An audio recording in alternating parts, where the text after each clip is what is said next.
Hello everyone, स्वागत है आप सभी का इस वीडियो में। इस वीडियो में हम लोग देखने वाले हैं यूपी ट्रिपल एससी पेट का जो आपका एग्जाम होना है उसका प्रैक्टिस सेट नंबर 11। इसके पहले ऑलरेडी मैंने आपको 10 प्रैक्टिस सेट करा दिया है, यहाँ पर लिंक आ रही होगी, आप उनको जरूर देखिएगा। इस प्रैक्टिस सेट में भी मैं आपके साथ डिस्कस करूंगा साइंस के क्वेश्चन और हिस्ट्री के क्वेश्चन और आपके हिंदी के क्वेश्चन, ज्योग्राफी के क्वेश्चन, इकोनॉमिक्स के क्वेश्चन, जीके के क्वेश्चन, मतलब जो भी आपका पूछा जा सकता है हर सब्जेक्ट से मैं लगभग एक आध दो क्वेश्चन लिया हूँ। तो ये प्रैक्टिस सेट आपके लिए बहुत इंपॉर्टेंट होगा क्योंकि क्वेश्चन आपका भगवान चाहेंगे तो यहीं से आएगा। ठीक है, सारे प्रैक्टिस सेट को ध्यान से देखिएगा। पहले क्वेश्चन की अगर जो मैं बात करूं बिना किसी देरी के, तो पहला क्वेश्चन है आपका, आगरा और फतेहपुर सीकरी दोनों लंदन से बड़े हैं, यह वक्तव्य या यह कथन किसने दिया था? ठीक है, तो ये कथन जो दिया था वो एक्चुअल में, चलिए मैं इसकी पूरी कहानी आपको बता देता हूँ। देखिए हुआ क्या था कि जो एक आपका अंग्रेजी यात्री था उसका नाम था आपका रॉल्फ फिच। रॉल्फ फिच जो था वो अकबर के शासनकाल में आपका घूमने आया था, या कह सकते हो कि अकबर के शासनकाल में आपका एक अंग्रेजी यात्री जिसका नाम रॉल्फ फिच था वो घूमने आया था। ठीक है ना, तो उस जब आया आगरा वो घूमने, तो आगरा आकर वो देखा कि जो आगरा के रोड थे वो काफ़ी चौड़े थे और जो वहाँ के मकान बने हुए थे वो पत्थरों से बने हुए थे। ठीक है ना, तो ये सब देख कर और वो काफ़ी प्रभावित हुआ और उसने देखा कि यहाँ पर मतलब जो लोग रह रहे हैं आगरा और फतेहपुर सीकरी में वो लंदन से भी ज़्यादा लोग रह रहे हैं।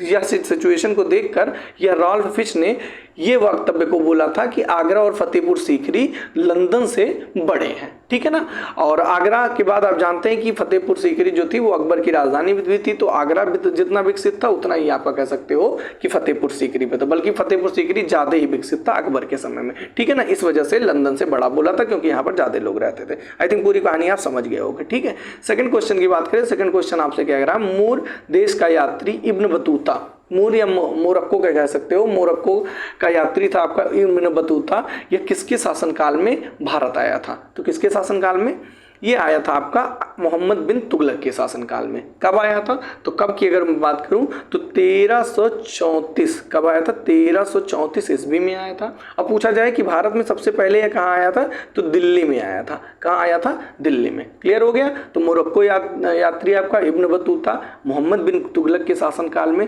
1334 ईस्वी में दिल्ली आया था। क्लियर हो गया?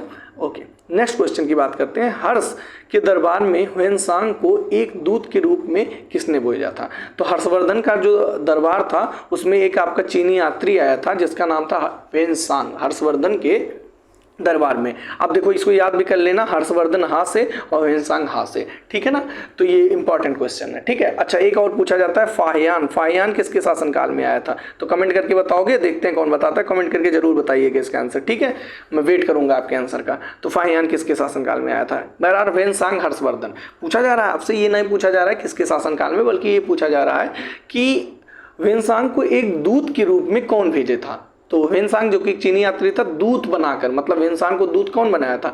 तो ह्वेनसांग को कोई भी दूत बनाकर नहीं भेजा था, बल्कि ये खुद आया था। ठीक है ना, तो चलिए इसकी पूरी कहानी में बता देता हूँ। देखिए कन्नौज के जो शासक थे आपके कौन थे? हर्षवर्धन थे। कहाँ के शासक थे? तो ये कन्नौज के शासक थे। ठीक है ना, इन्हीं के दरबार में आपका ह्वेनसांग जो है वो आया था। ठीक है ना, ह्वेनसांग को ध्यान से समझिएगा, ह्वेनसांग को कहा जाता था, ह्वेनसांग को यात्रियों का राजकुमार कहा गया। क्या कहा गया? यात्रियों का राजकुमार कहा गया। ठीक है ना, इसकी यात्रा का जो वर्णन है, इसकी एक पुस्तक है CU की। किसकी पुस्तक है? ह्वेनसांग की। इसकी यात्रा का वर्णन इसी बुक में किया गया। ठीक है, यह लगभग मान के चलिए कि 13 वर्ष तक विभिन्न स्थलों की यात्रा किया था। भारत में 13 वर्ष तक यात्रा किया था। ठीक है ना, और 6 वर्ष तक ये नालंदा विश्वविद्यालय में रहकर शिक्षा प्राप्त किया था। ठीक है ना, कहाँ पर? नालंदा विश्वविद्यालय में 6 वर्ष तक आपका बिहार में जो है कि आपका वहाँ पर इसने 6 वर्ष तक शिक्षा प्राप्त किया था, है ना। ओके, और ह्वेनसांग को किसी ने दूत बनाकर नहीं भेजा था, बल्कि यह एक बौद्ध भिक्षु के रूप में, किसके रूप में? बौद्ध भिक्षु के रूप में भारत में भ्रमण किया था। भ्रमण करने के लिए आया था, बौद्ध भिक्षु रूप में भारत में भ्रमण करने के लिए आया था। ये पूरी बात हो गई आपका ह्वेनसांग से रिलेटेड, हर्षवर्धन के समय में आया था। ठीक है, आई थिंक पूरी बातों को आप रिलेट कर पाए होंगे, कहीं कोई डाउट नहीं होगा। है तो कमेंट करके बताना, वहाँ क्लियर किया जाएगा। चौथे की बात करते हैं। चौथा अगर जो ध्यान से देख लो तो चौथे में आपका मिलान करना हुआ है तो मिलान में देख लीजिए क्या होगा, लकुलीश जो होगा उसका संबंध किससे हो जाएगा, तो लकुलीश का जो संबंध हो जाएगा वो हो जाएगा पाशुपात, है ना, पाशुपात से हो जाएगा लकुलीश का संबंध। ठीक है। अच्छा, नागार्जुन का संबंध कहा जाए तो नागार्जुन का संबंध हो जाएगा किससे, शून्यवाद से। किससे हो जाएगा, शून्यवाद से। और भद्रबाहु का संबंध अगर जो कहा जाए तो भद्रबाहु आपका जैन धर्म में मैंने पढ़ाया भी है, पढ़ाने वाला भी हूँ, जो नहीं पढ़े होंगे देखे होंगे। गोशाल का संबंध किससे हो जाएगा, तो गोशाल एक ही बचा, आजीवक। ठीक है। तो देखा जाए तो दूसरा, फिर आपका नहीं तीसरा, पहले ए का तीसरा सही है तो ए का तीसरा आपका बी वाला ऑप्शन करेक्ट है, तो बी वाला ऑप्शन आपका सही हो जाएगा। ठीक है। आई थिंक पूरी बातें समझ हो। तो लकुलीश आपका पशुपात हो जाएगा, नागार्जुन आपका करेक्ट हो जाएगा शून्यवाद, भद्रबाहु आपका जैन, गोशाल आपका आजीवक। क्लियर बच्चा। तो आई थिंक चीजें आपको समझ में आ गई होंगी। चलिए फिफ्थ क्वेश्चन देख लेते हैं। फिफ्थ क्वेश्चन क्या कह रहा है, कौन सा शुक्ल यजुर्वेद की संहिता है। तो शुक्ल यजुर्वेद की अगर संहिता आपसे पूछा जाए तो इसका जो करेक्ट आंसर होगा वो क्या होगा, वाजसनेय जो होती है वो आपकी क्या है, शुक्ल यजुर्वेद की संहिता है। क्लियर है। तो यजुर्वेद आपका जानते भी हो कि एक कर्मकांडीय वेद है, यज्ञ वगैरह के बारे में आपका यजुर्वेद में बताया गया है। ठीक है ना। चलिए, और इसको पढ़ने वाले को क्या कहा जाता है, इसमें कुल यजुर्वेद के कर्मकांडों को संपन्न कराने वाले पुरोहित या फिर पढ़ने वाले को क्या बोला जाता है, पूछा गया क्वेश्चन, अध्यर्य।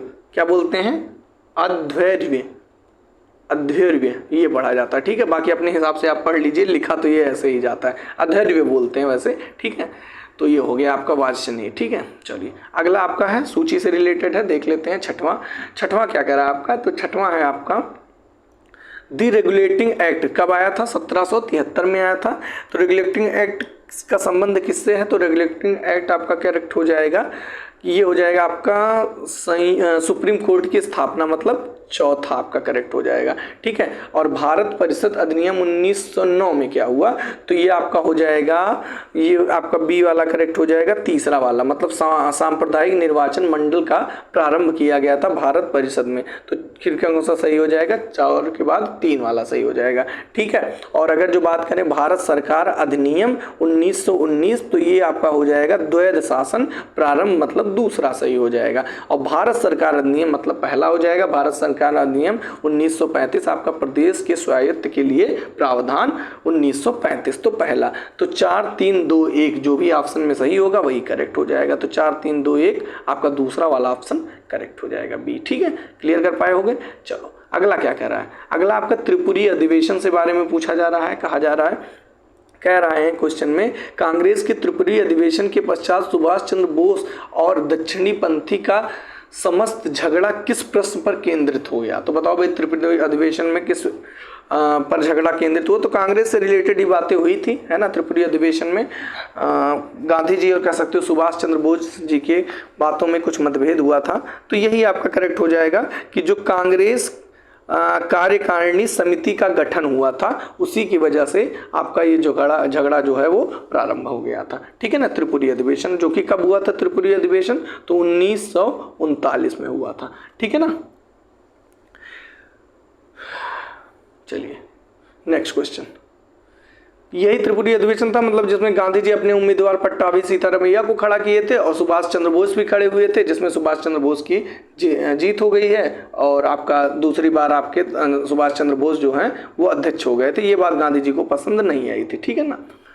चलिए अगला, चौरी चौरा किस जनपद में है, तो चौरी चौरा की घटना आपको पता ही होगा। अगर पूछा जाए किस जनपद में है तो गोरखपुर से है। ठीक है ना। कहाँ से है, गोरखपुर जनपद में है आपका चौरी चौरा। क्लियर। चलिए एक इससे रिलेटेड कुछ बातें बता देते हैं। चौरी चौरा नामक स्थान गोरखपुर जनपद में स्थित है, मैंने बता ही दिया आपको। नेक्स्ट, यहीं पर 5 फरवरी, ये घटना जो हुई थी चौरा चौरा वाली, 5 फरवरी 1922 पूछा गया एक दो बार। 5 फरवरी 1922 1922 को असहयोग आंदोलन के जब मतलब आपका ये चौरी चौरा जो घटना हुई थी वो असहयोग आंदोलन उस समय रन कर रहा था गांधी जी का बड़ा जोर शोर से, है ना। बट ये घटना हो गई, इस घटना से गांधी जी ने असहयोग आंदोलन को क्या कर लिया था, वापस ले लिया था। यहीं से बहुत चीजें बिगड़ गई थी, ठीक है ना। तो असहयोग आंदोलन के समय आक्रोशित भीड़ ने, है ना, पुलिस के 22 जवानों को क्या हुआ था, 22 जवानों को थाने में बंद करके आग लगा दिया था, ठीक है ना। जिसके कारण मतलब कह सकते हो कि जब आग लगा दिया तो यही बात गांधी जी को पसंद नहीं आई। मतलब उन्होंने कहा कि असहयोग आंदोलन है तो उसमें आप लोग ये सब काम मतलब हिंसा का साथ लीजिए, हिंसा मत करिए, ये बात उनको पसंद नहीं है, जिसकी वजह से उन्होंने इसको वापस लिया था, ठीक है ना। मेन यही आपको इम्पॉर्टेंट था, 4 फरवरी 1922, ठीक है। चलिए अगला निम्न में से किन क्रांतिकारियों के अंत के प्रकार आधार बताइए, मतलब कैसे किसकी डेथ हुई थी, ये पूछा जा रहा है इनमें से, ठीक है। अगर पूछा जाए आपसे जतिन दास, तो जतिन दास का कैसे हुआ था, जतिन दास का भूख हड़ताल से हो गया था डेथ, ठीक है ना। ओके, तो जतिन दास आपका कह सकते हो कि भूख हड़ताल। चंद्रशेखर आजाद का मुठभेड़ के दौरान, है ना, इन्होंने गोली मार लिया था खुद, कौन सा पार्क में, अल्फ्रेड पार्क था, ठीक है। और अगर जो पूछा जाए भगत सिंह, तो ये तो शायद ही ऐसा कोई हो जिसको ना पता हो, तो 4 हो जाएगा, फांसी हुई थी। और कल्पना दत्त आपका क्या हो जाएगा, आजीवन कारावास। तो इस हिसाब से कौन सा आपका करेक्ट हो जाएगा, ऑप्शन बी वाला आपका करेक्ट हो जाएगा, आप देख सकते हैं, ठीक है। तो जतिन दास भूख हड़ताल, चंद्रशेखर आजाद हो जाएगा मुठभेड़ के दौरान, भगत सिंह आपका फांसी हो जाएगा, और कल्पना दत्त आपका क्या हो जाएगा, आजीवन कारावास में। क्लियर है ना भाई, तो ये आपका इस तरीके से क्लियर हो गया। चलिए नेक्स्ट क्वेश्चन देख लेते हैं। नेक्स्ट क्वेश्चन क्या करा, 9वीं की अगर जो बात किया जाए, सॉरी 9वां तो हो ही चुका, 10वां, सर्वेंट ऑफ सोसाइटी का संस्थापक कौन था, ये आपसे पूछा जा रहा है। तो सर्वेंट ऑफ सोसाइटी के जो संस्थापक वे थे वो थे आपके जीके गोखले। कौन थे, जीके गोखले थे, गोपाल कृष्ण गोखले।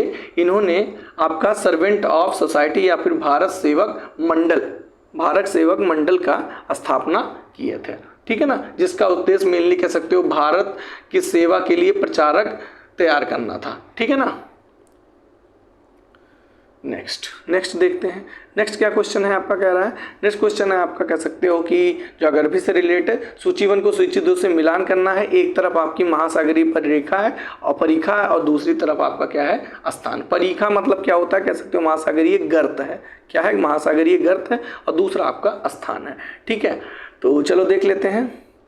पूछा जा रहा है आपका एल्यूशियन जो गर्त है वो कहाँ पर है, तो ये आपका है उत्तर प्रशांत महासागर में, ठीक है ना। और अगर जो बात किया जाए कि करमेडेक जो है ये कहाँ पर है, तो ये आपका है दक्षिण महासागर में। सुंडा तो सबको पता होगा हिंद महासागर में है।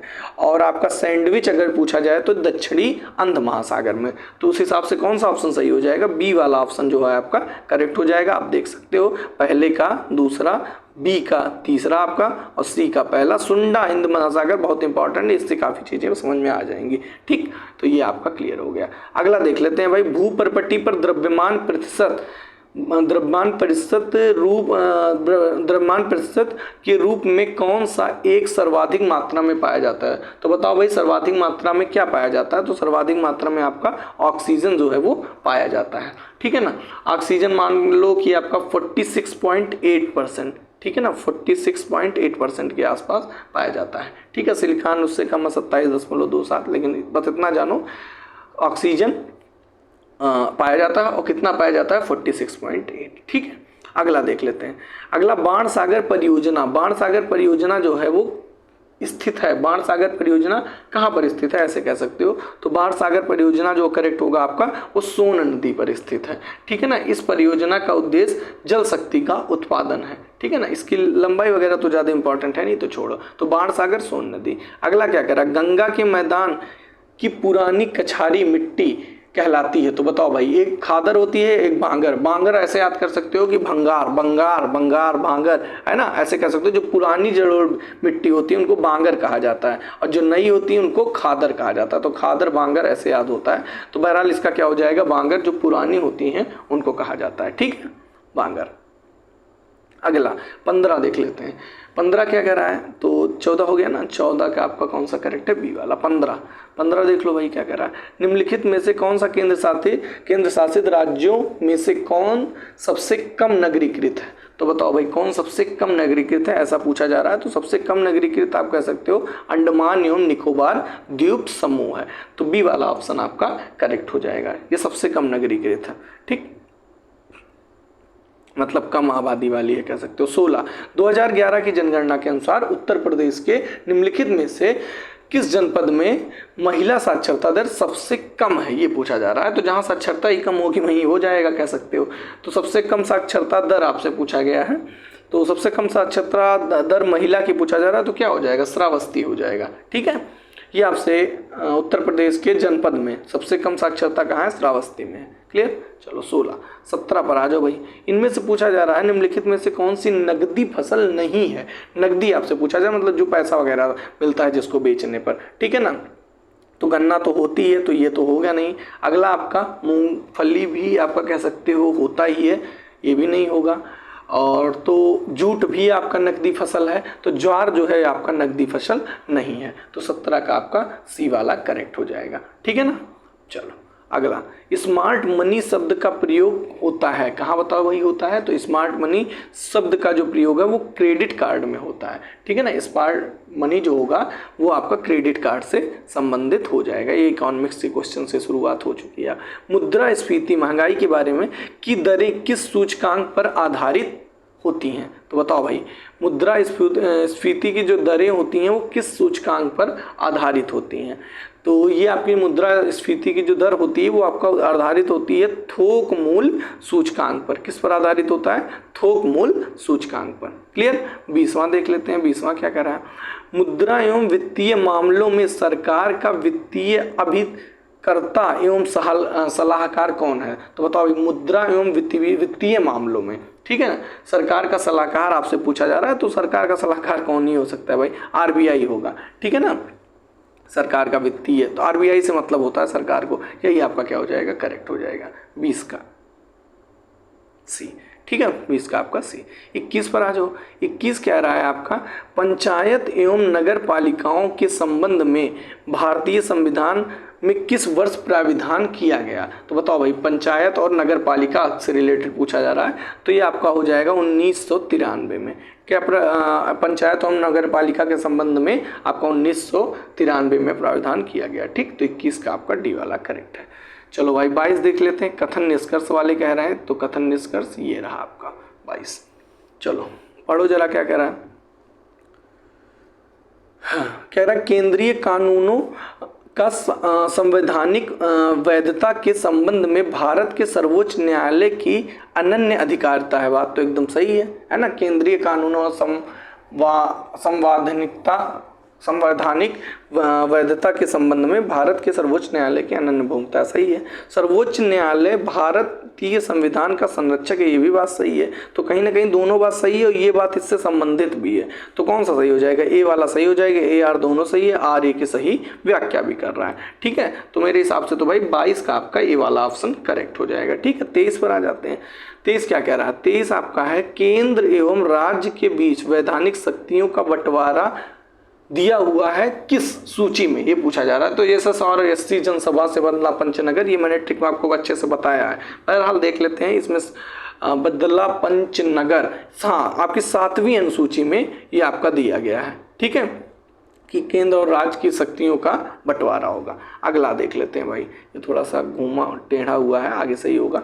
42वें संविधान संशोधन के द्वारा किस अनुच्छेद के माध्यम से श्रमिकों की प्रबंधन में भागीदारी सुनिश्चित की गई है। तो बताओ भाई किस 42वें संविधान संशोधन के द्वारा किस अनुच्छेद के माध्यम से श्रमिकों के प्रबंधन में भागीदारी सुनिश्चित की गई है। ठीक है, तो ये आपका अनुच्छेद 43A में ये काम किया गया है। ठीक है, 25 देख लेते हैं। 25 आपका क्या है, 25 है आपका भारतीय संविधान, जस्ट मिनट, हाँ भारतीय संविधान के अनुच्छेद 1 को क्या है, मतलब भारत को क्या बोला गया है। तो भारत को क्या बोला गया है भाई 25 के ए में, ए में क्या बोला गया। तो अनुच्छेद 1 जो है इसमें क्या कहा, काफी इस समय तो चर्चा में भी आपको पता भी है, इंडिया जो कि भारत है राज्यों का संघ है, यूनियन ऑफ स्टेट।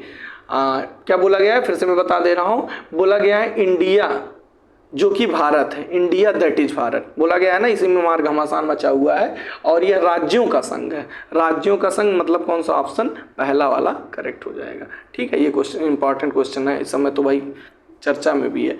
विषाणु जनित रोग नहीं है, मतलब आप कह सकते हो कि विषाणु जनित नहीं, मतलब जीवाणु से आपसे रिलेटेड पूछा जा रहा है तो क्षय रोग, टीबी वगैरह जो होता है ये आपका जीवाणु से होता है, तो यही आपका विषाणु जनित नहीं होगा। ठीक, क्रोमोसोम्स की संख्या, आपके गुणसूत्र की संख्या पूछा जा रहा है, तो गुणसूत्र की संख्या आपकी टोटल 46 होती है और जोड़े में 23 होता है। ठीक है, तो 46 आपका करेक्ट हो जाएगा।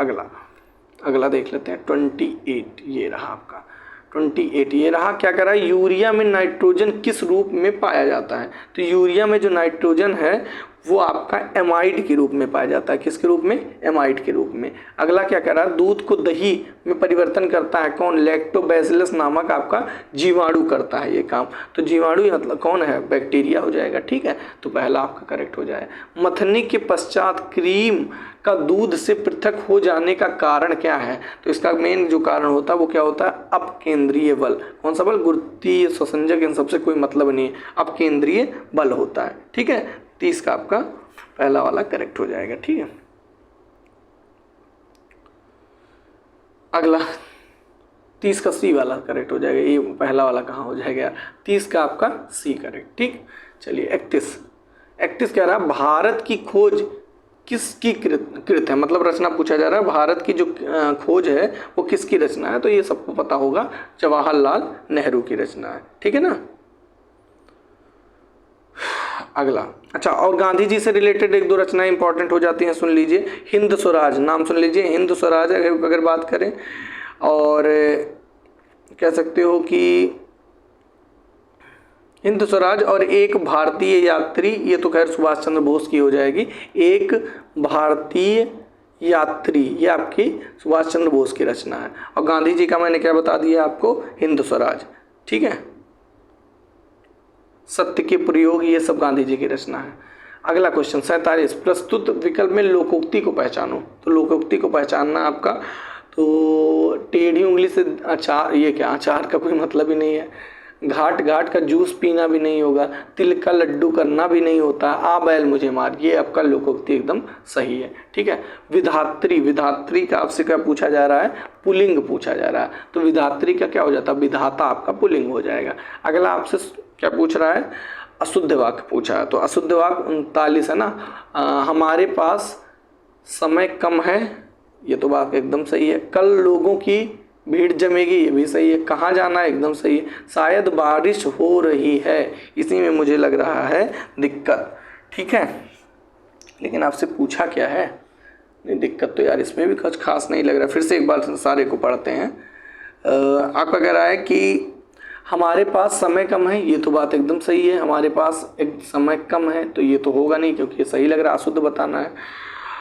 कल लोगों की भीड़ जमेगी, जमेगी का कुछ बात समझ में कम आ रहा है। ठीक है ना, हाँ यही आपका गलत हो जाएगा, क्योंकि भीड़ इकट्ठा होती है, जमती नहीं है भीड़, है ना, इकट्ठा होगी, ये आपका सही होगा। तो उस हिसाब से यही वाला ऑप्शन आपका करेक्ट हो जाएगा। बाकी सबका आपके क्या है, अशुद्ध है, तो ये ऑप्शन सही नहीं होंगे।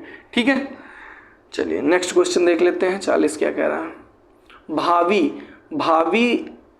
भावी जीवन निसंदेह उज्जवल होगा, हमारा भावी जीवन निसंदेह उज्जवल होगा। रेखांकित का विलोम बताना है आपको, मतलब भावी का विलोम आपसे पूछा जाए तो भावी का क्या हो जाएगा, अतीत। भावी मतलब कह सकते हो कि आने वाला, है ना, मतलब फ्यूचर, और अतीत मतलब पास्ट।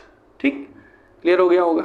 चलो नेक्स्ट 51 देखते हैं। ठीक है, 51 चौंकिएगा नहीं, बीच में आपका कुछ मैथ के क्वेश्चन है वो स्किप है, 60 तक क्वेश्चन जाएगा आपका आराम से। टेस्ट में 13 शतक बनाने वाला प्रथम क्रिकेटर कौन था, ये आपसे पूछा जा रहा है। तो प्रथम क्रिकेटर आपसे पूछा जा रहा है कौन सा था जो 13 शतक लगा दिया था।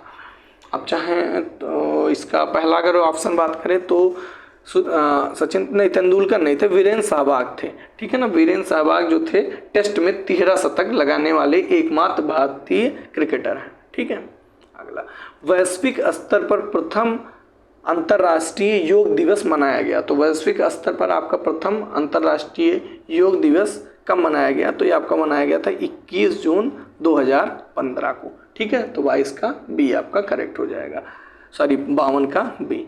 रात के बज चुके हैं 2 और मैं लगा आपको रात के 2 बजे सोच लीजिए मैं वीडियो रिकॉर्ड कर रहा हूँ, क्योंकि दिन भर मैं खुद इतना बिजी रहता हूँ कि मैं मतलब समय ही नहीं मिल पाता। बट मैं आपसे कहूँ कि मैं पर डे आपको एक वीडियो दूंगा यूपी ट्रिपल एससी पेट पर, तो उसी प्रॉमिस को पूरा करने के लिए मैं रात के 2-2:30 बजे तक, इसी वजह से आँख मूंद जा रही, बट मैं वीडियो बना रहा हूँ। ठीक है ना, अब इसको अपलोड करूँगा।